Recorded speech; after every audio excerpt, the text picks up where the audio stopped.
Thank you for joining us today, Sourav. My first question is, as a leader in social impact and sustainability, how does Tata Steel Foundation approach the challenges of preserving ecological and cultural significance of the Eastern Himalayas? So, no, thank you for having me. Tata Steel Foundation believes in a people-up narrative as far as ecological and heritage conservation is concerned.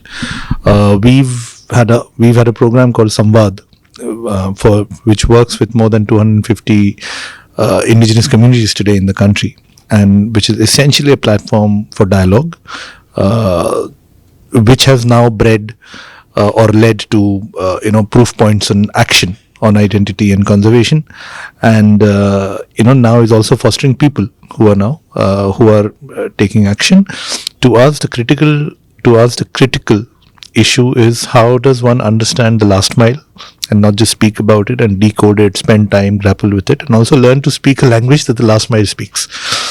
So it's a continuous process of dialogue that we've had, and it's all it. The perspective has to be a decadal perspective. The answers are not going to come before that, and and continuously challenge our own paradigms of programs, paradigms of measurement, paradigms of success, to make sure that the heartbeat of biodiversity, the heartbeat of conservation, matches the heartbeat of what we try and do.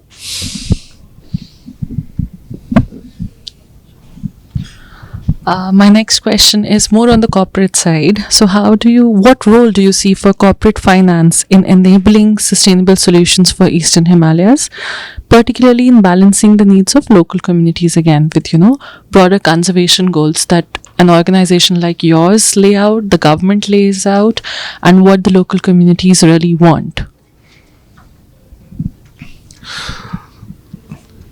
So the financing of climate action, I think, like I was saying, I think the country is also evolving the architecture for financing climate action, and I think we are fortunate to be. I think the next few years is going to be seminal in that sense, as the cascades, the processes, systems of green finance, financing of climate action takes shape, and I think it's imperative that some of the pieces that we talk about are part of those considerations, and and there's a genuine narrative that gets embedded. So that's number one.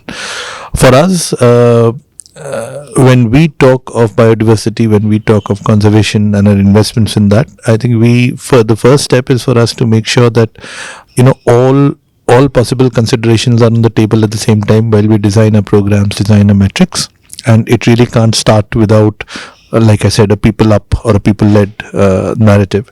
So the metrics that we try and pick, if there are times when, let's say, if we want to invest in a nature-based solution or invest in biodiversity projects, sometimes we don't burden it with technical jargon or language right at the beginning.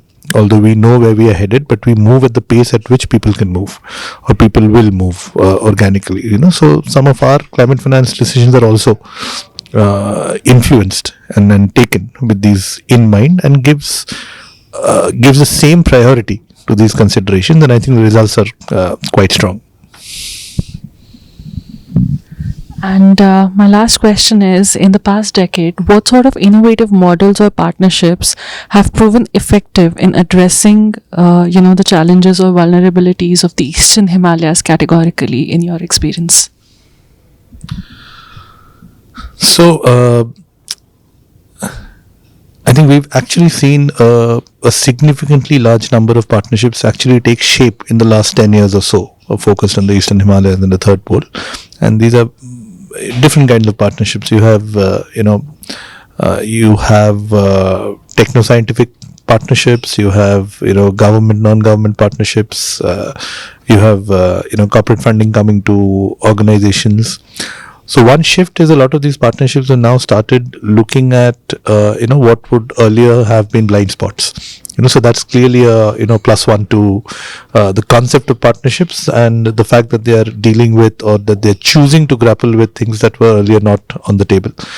So that's one positive. But to my mind, I think the strongest collaboration or partnership, which is foundational to most of the other collaborations that we're looking at, is just peer-to-peer collaboration.